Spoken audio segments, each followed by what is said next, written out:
De estas nuevas sanciones que veíamos el día de hoy establecidas por parte del gobierno estadounidense, vemos que se limita la posibilidad de cualquier tipo de venta de activos de Venezuela, donde Venezuela pueda tener el 50% más uno de participación. Todo lo que pueda estar en territorio estadounidense no puede ser vendido y no se pueden adquirir nuevas deudas o que implique nuevas deudas con Venezuela. En este caso se toca la caja directamente de la República. Quisiera que nos ayude a detallar cuál es la diferencia entre las sanciones anteriores, donde se le prohibía la posibilidad de acceder a créditos en el mercado estadounidense o con quienes hicieran negocios con Venezuela y Estados Unidos, y estas nuevas sanciones. ¿Cuál es la diferencia y cuál es el aumento? ¿Dónde se va a ver? Recuerde que las sanciones norteamericanas no pueden prohibir a Venezuela o a PDVSA tratar de vender o vender activos. Lo que las sanciones señalan es impiden a cualquier US person, se dice en inglés, persona norteamericana, y eso es una definición, hay que tomar en cuenta que las sanciones son del Tesoro, no es la misma definición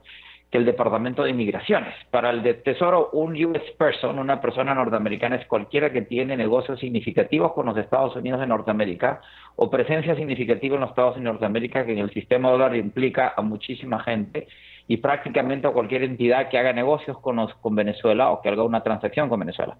Las transacciones anteriores impedían una reestructuración de la deuda venezolana al excluir una cantidad de activos de PDVSA y de la República para ser refinanciados por agentes US persons, agentes que tengan que ver con el sistema norteamericano. Estas nuevas sanciones lo que impiden es que ningún inversionista norteamericano o vinculado a los Estados Unidos adquiera deuda de PDVSA o de la República, que PDVSA y o la República traten de vender y adquirir cualquier activo en términos de acciones que PDVSA y o la República traten a su vez de vender, y también incluye cualquier factura, cualquier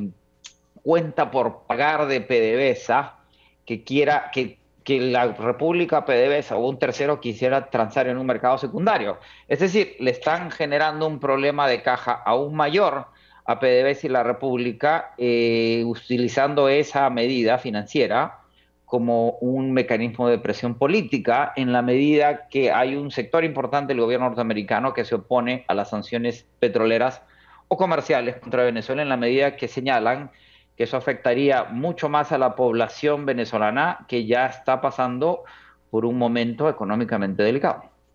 En medio de esta situación, ante una reelección el día de ayer por parte del presidente de la República, Nicolás Maduro, un rechazo internacional y un desconocimiento por parte de actores políticos nacionales que eran parte de los contrincantes en esta batalla, ¿cuál sería entonces el efecto económico que va a enfrentar Venezuela en los próximos días? Porque ya veíamos cómo México también emitía un comunicado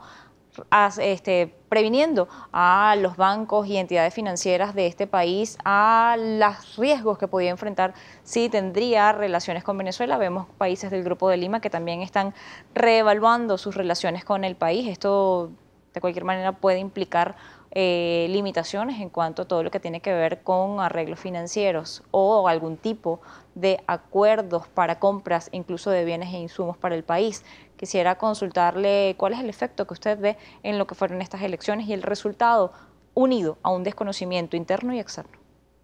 Las presiones iniciales siguen siendo de naturaleza financiera, como señalaba, en función de lo que significa esta nueva sanción anunciada por el presidente Trump y del Departamento del Tesoro norteamericano. La decisión, que hoy es diplomática y política, la siguiente es si se van a cortar la exportación de insumos de distintos países a Venezuela. No debería ni parecería ser la indicación. Recordemos que de las sanciones anteriores están excluidas medicinas y bienes de consumo, siempre y cuando el pago se realice a 30 días después de facturado y enviado el producto. Las razones humanitarias de por medio impedirían que las sanciones progresen, y estas sanciones creemos que van en esa dirección. Lo que va a suceder es que en la medida que el gobierno no cambie de política económica o de dirección, las perspectivas negativas anunciadas por el Fondo Monetario Internacional en sus reuniones de primavera en Washington tenderían a ser reafirmadas, con inflación, con una hiperinflación constante y una contracción económica aún más severa a la que hemos visto en los dos últimos años. El fondo prevé una contracción del 15% del producto este año con una inflación que superaría el 23.000% este año. Por lo tanto, el deterioro no debería ser revertido en virtud de la reacción generalizada en el contexto internacional.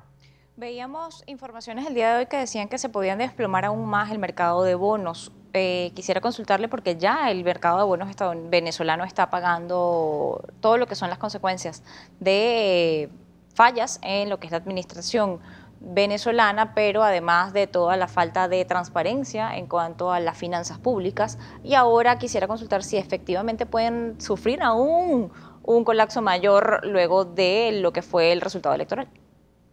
Bonos venezolanos ya transan para cualquier efecto práctico a niveles de moratoria, a niveles de default. Y hay lo que se llama un valor de recuperación implícito entre los niveles actuales de la deuda, que asumen que algún cambio debería ocurrir en un plazo relativamente corto, hablemos de 1 a 3 años, y que asumiendo los recursos naturales venezolanos, la recuperación podría ser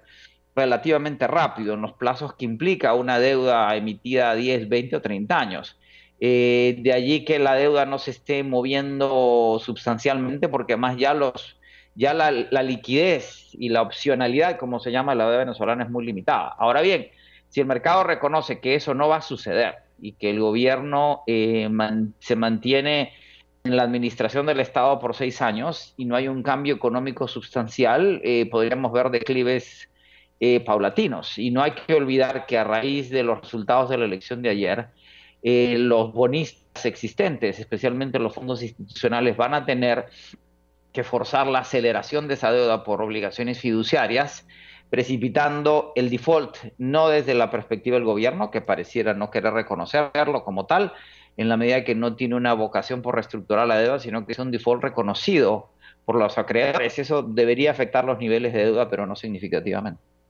En medio de esta situación, ¿cómo quedan entonces las finanzas de la República? Venezuela parece entonces estar atrapada por la posibilidad de un default, el desconocimiento externo, una serie de sanciones que le impiden salir de activos,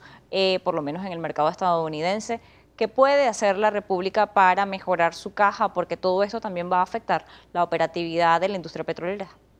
La única forma en que la caja de la República se ha mantenido en los niveles actuales es porque al no haber pagos de obligaciones externas, la caja liberada o no utilizada por esos pagos de deuda externa se está utilizando para importar bienes de consumo básicos. Sin embargo, si continúa el embargo de Conoco en las Antillas holandesas, eso va a impedir que la cadena de producción de PDVSA se mantenga, forzando a que esa caja siga estando bajo estrés y que las condiciones tiendan a deteriorarse. En última instancia, la única forma de recuperación de la situación financiera en Venezuela en corto plazo es mejorando las condiciones de producción de petróleo, incrementándolas, pero eso pasa por superar todas las sanciones, especialmente norteamericanas, y los juicios que vienen en función de los embargos, que implicaría la aceleración de los pagos de deuda que van a hacer ese proceso altamente complejo y complicado. En la medida que no se reconozca la legitimidad, internacionalmente hablando, del gobierno del presidente Maduro, las ventanas de facilitación de reestructuración y flujos de caja dependen de sus aliados, en este caso Rusia, que se ha manifestado a favor de la elección y en contra de la intervención extranjera en virtud de la elección de ayer, y China, que ha mantenido un perfil mucho más bajo, pero que en principio, en teoría, podría seguir apoyando al gobierno del presidente Maduro. Bien, le agradezco habernos acompañado en la tarde de hoy en Noticias Globovisión Economía. José González, economista, nos acompañó vía Skype desde Nueva York para hacer este primer